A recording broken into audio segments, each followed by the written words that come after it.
ذرا آنکھیں بند کر کے تصور کیجئے آپ لاہور سے امرتسر کی طرف سفر کر رہے ہیں یا دلی سے کراچی کی سمت سوچ رہے ہیں. کیا بدلتا ہے؟ زمین کی رنگت تو وہی رہتی ہے, مٹی کی خوشبو وہی, دریا ویسے ہی بہتے ہیں جیسے صدیوں سے بہتے آ رہے ہیں. پنجابی ادھر بھی بولی جاتی ہے, ادھر بھی. سرائکی, سندھی, بلوچی, کشمیری, بنگالی, یہ سب زبانیں کسی ویزے کی محتاج نہیں تھی. نہ لہجوں میں کوئی دیوار تھی, نہ دلوں میں کوئی خندق. موسم وہی, دھوپ وہی, بارش وہی, فصلیں وہی, گلیاں ویسی ہی, چہرے ویسے ہی. اگر کسی کو آنکھوں پر پٹی باندھ کر سرحد پار کرا دیا جائے تو وہ صرف مٹی چھو کر بتا نہیں سکتا کہ وہ کس ملک میں کھڑا ہے. پھر ایسا کیا ہوا کہ ایک دن سب کچھ بدل گیا؟ کیا زمین نے فیصلہ کیا تھا کہ وہ دو حصوں میں بٹنا چاہتی ہے؟ کیا دریاؤں نے کہا تھا کہ ہمیں الگ الگ سمتوں میں بہنا ہے؟ کیا زبانوں نے اعلان کیا تھا کہ اب ہم ایک دوسرے کی دشمن ہیں؟ نہیں. ایک سیاسی فیصلہ ہوا, ایک لکیر کھینچی گئی اور کہا گیا کہ اب تم الگ قومیں ہو. کل تک جو ہمسایا تھا آج دشمن ہے, کل تک جو رشتہ دار تھا آج غیر ہے. یہ تقسیم فطری نہیں تھی, سیاسی تھی. اور سیاسی فیصلے ہمیشہ طاقت کے مراکز میں ہوتے ہیں, عوام کے دلوں میں نہیں. اس وقت برصغیر پر برٹش امپائر کی حکمرانی تھی. طاقت ان کے پاس تھی, قلم ان کے ہاتھ میں تھا,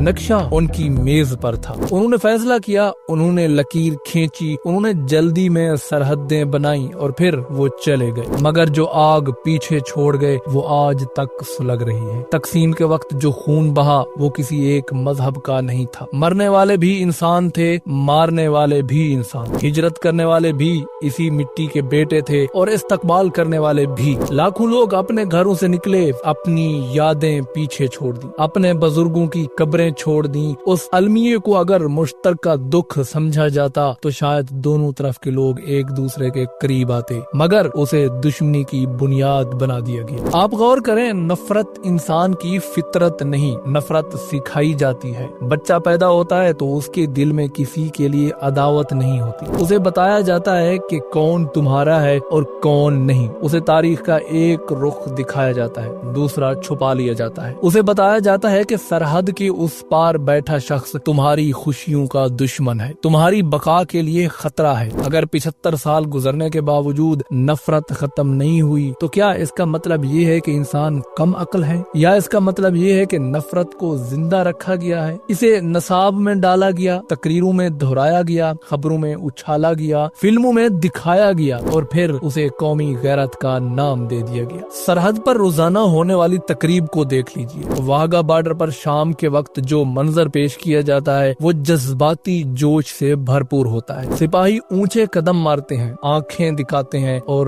مجمان نعرے لگاتا ہے. یہ سب ایک ڈرامائی اظہار ہے. سوال یہ ہے کہ کیا دو بالغ قوموں کے تعلقات کا اظہار اس انداز میں ہونا چاہیے؟ کیا یہ ضروری ہے کہ روزانہ دنیا کو دکھایا جائے کہ ہم ایک دوسرے سے ناراض ہیں؟ یہ کہنا آسان ہے کہ یہ روایت ہے, یہ جذبہ ہے, یہ حب الوطنی ہے, مگر حب الوطنی کا مطلب نفرت نہیں ہوتا. اپنے وطن سے محبت کرنا اور دوسرے سے نفرت کرنا دو الگ باتیں ہیں, مگر سیاست نے ان دونوں کو خلط ملط کر دیا. جس نے سوال اٹھایا اسے کمزور کہا گیا, جس نے امن کی بات کی اسے مشکوک سمجھا گیا. تقسیم کے وقت جو قیادت سامنے آئی اس کا بڑا حصہ نو آبادیاتی نظام کے اندر پروان چڑھا تھا. ادارے, قوانین, عدالتی ڈھانچے, فوجی نظم, سب کچھ اسی نظام کی بنیاد پر قائم تھا. آزادی کے بعد پرچم بدل گیا مگر ڈھانچے زیادہ نہیں بدلے.